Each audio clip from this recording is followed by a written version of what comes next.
Regardez-vous même la vidéo aussi. Quand tu épouses une mauvaise femme, le diable ne vient jamais chez toi. Son enfant, il est là-bas. Même ma femme vieille folle ne sera pas au courant, ma chère. Et bientôt, les gens t'appelleront Madame la PDG. D'accord. Je vais rentrer chez moi, ma femme m'attend.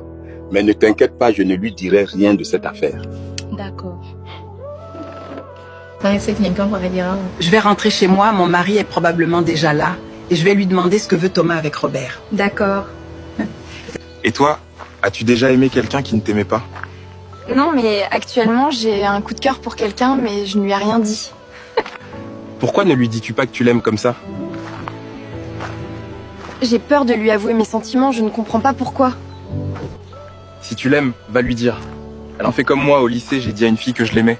Elle m'a refusé, mais ça m'a permis d'avancer et de passer à autre chose. D'accord, je vais lui dire, mais pas tout de suite. J'ai des examens importants la semaine prochaine. Je vais attendre qu'ils soient terminés. Good luck. Après que tu as raccompagné Thomas chez la femme de Robert, que lui a-t-il dit? Et pourquoi souhaite-t-il prendre contact avec Robert? Thomas était son prof au lycée. Il veut simplement le saluer. Ils ne se sont pas parlé depuis longtemps. Il n'y a rien de spécial. Et toi, tu étais où? Je sais bien que tu n'étais pas là. J'étais allée voir ma voisine et ma future belle-fille. Oui? Je m'y attendais. Tu as dû dire à ta voisine. Elle est tellement vieille de marcher et de travail, mais sa bouche n'est pas encore bouchée. Aujourd'hui, je vais appeler Robert pour lui faire une proposition. Il a les compétences nécessaires, il est au Canada et tout le monde le connaît grâce à son talent. Bonjour, je m'appelle Thomas, je suis le propriétaire du groupe Chambéry. Ne vous inquiétez pas, j'ai obtenu votre numéro auprès de votre père et de votre épouse.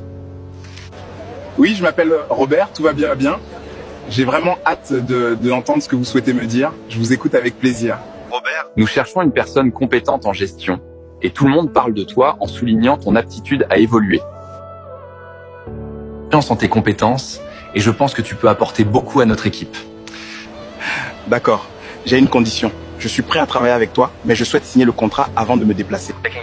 D'accord, Robert, j'accepte ta décision et je ferai tout ce que tu souhaites. Même pour ton déplacement, j'en prendrai entièrement la charge. D'accord.